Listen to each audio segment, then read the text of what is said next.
Okay, so I think it's a quick check 3.7C maybe.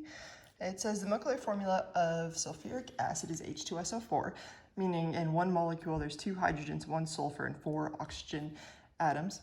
If I have 8.24 grams of sulfur in a sample, how many oxygen atoms are also in that sample? So if I told you, for example, you got 8.24 moles of sulfur, well, you'd be able to figure out that there would be 4 times the amount of oxygen atoms than there are sulfur atoms. So you'd be able to just multiply it by 4, but we didn't start off that way. Instead, we started with 8.24 grams. So there's a few ways we can go about this.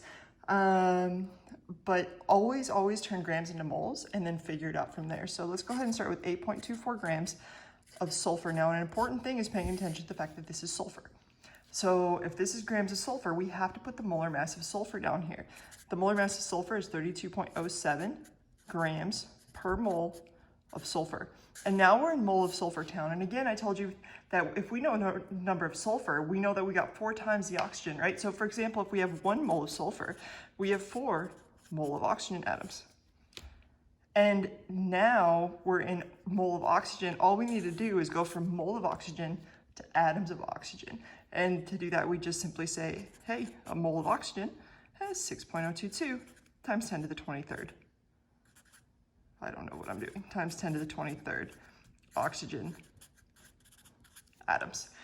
So again, once you turn it into moles, you just recognize that you need 4 times more oxygens than there are sulfur. And then that takes you to oxygen town. And once you're in oxygen town, then you can go to atom town very quickly. And it should give you an answer of 6.19 times 10 to the 23rd oxygen atom. So I hope this helps. And if it doesn't, watch it again and then email me. Bye.